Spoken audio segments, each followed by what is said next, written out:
Everyone wants to be an influencer until you actually become one, and then you realize what it is. And I know that because I grew my own Instagram following to 120,000, and then I quit, even though I was getting flown across the world on paid brand campaigns, which is basically every influencer's dream. So in this video, I'm gonna walk you through the 3 phases that every influencer goes through, why most of them quit between stage 2 and 3, and the better option that I've found and I've personally shown other influencers that's way more profitable, way more fun, and way more sustainable. So to start, we really need to define what the 3 stages are because no one really talks about this. So stage 1 is what I call the dreamer phase. And this is when you're just like scrolling your Instagram, looking at all the reels, saving it, and just like dreaming of the lifestyle that you'd have if you were that influencer. And then you spend every single waking moment just devoted to either learning how to shoot content, shooting the content, editing the content, or posting and learning how to grow your social media.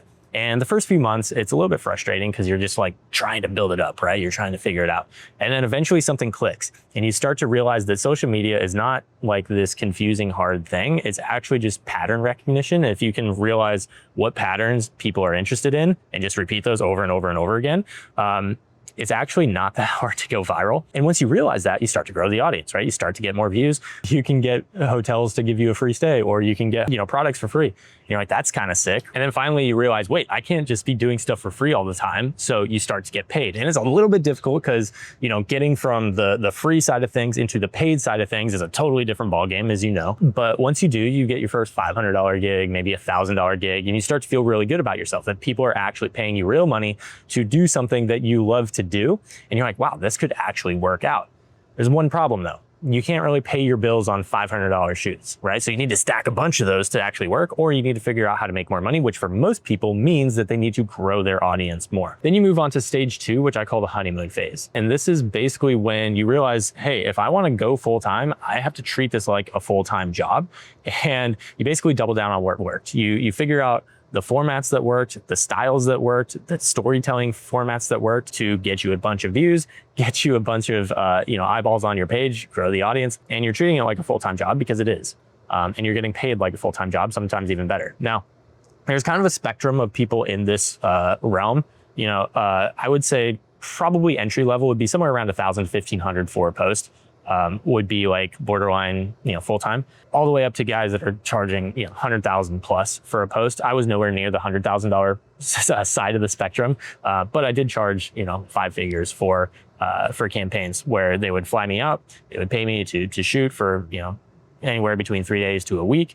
Usually it was a luxury resort. Sometimes I did like tourism boards, other stuff like that. It was a lot of fun. But if you're in this stage, that it's not the paid vacation that it looks like on Instagram. What it actually is like, 14-hour shoot days, a lot of work. Say you're shooting food at a restaurant. They don't really give you the real food. Like you have to eat the food that's cold that you've been shooting for 2 hours, that whole thing. So it's a little bit of an Instagram versus reality kind of thing. But once you're in the stage 2 for, I'd say between 2 to 3 years is when the honeymoon phase kind of starts to wear off. At least that's what it was for me, and what I've heard for a lot of other people as well. And what I mean by that is that it's really cool to be, flown out and to be paid, but you start to realize that the only time that you get paid is when you have a brand shoot, which means that you have to travel. And if you're anything like me, I was married at the time. I wanted to have a family. I didn't want to be traveling 3 times a week, especially like internationally all over the world, but I just didn't want to have to travel to make money. But that's kind of the stage I was at. So I was at this sort of catch-22. And if you're at this stage, you kind of know what I'm talking about. So the 3 sort of decisions, or the first one is a non-decision, right? You realize that it's unsustainable. You realize that it's something that you can't do long-term. But instead of making the decision now, you kind of delay the inevitable because it's still fun. It's still something that you want to do, but you're like, I know that I'm not going to be doing this when I'm, 50 years old. So I definitely need to figure out something, but right now is not the time to do it. So you delay it. And I honestly did that for probably about a year, which is fine. Like, again, I was making money. It was fun, but it's, kind of just delaying the inevitable.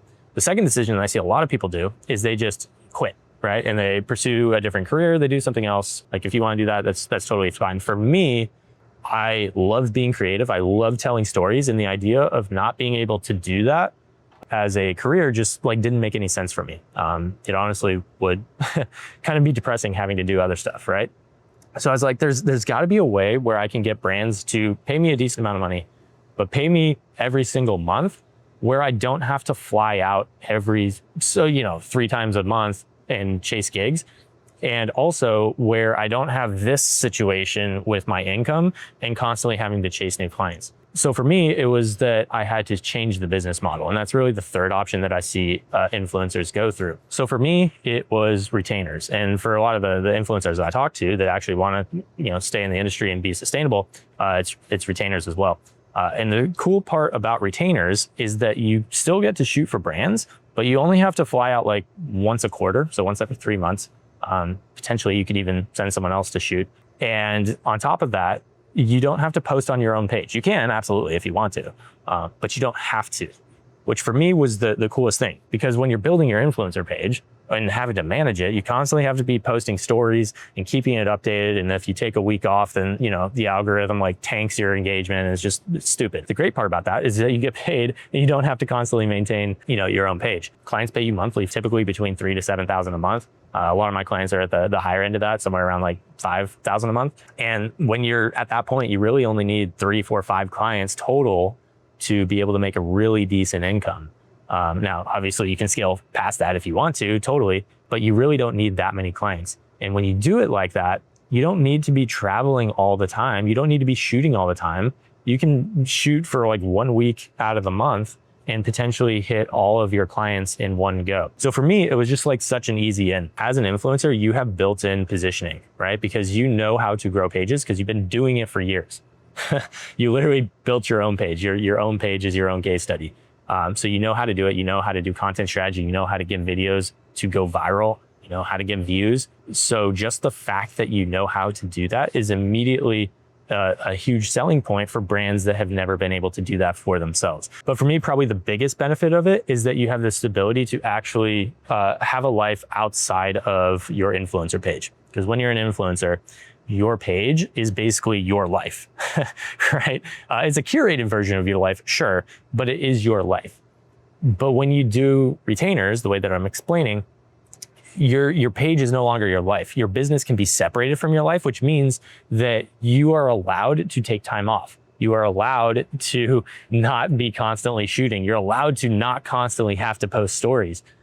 It's just, for me, a way more sustainable way to do it. And as somebody who wants to have a family and who already has a wife, I don't want to be the guy that's constantly traveling, constantly on my phone. I don't want to be the dad that, never is able to be around his kids because he's always having to like shoot for the gram or whatever. Like, it just didn't sound like something I wanted, but I still want to be creative. So that, for me at least, was why I transitioned into retainers. And for you, that might be the reason as well. So if you're listening to this video and you're like, dang, being an influencer is not sustainable, it's not something I can do long-term, and I really do need to make that transition, then check this video out here. It lays out the entire plan on how to transition from one-off into retainer clients. I think it'll be super useful for you.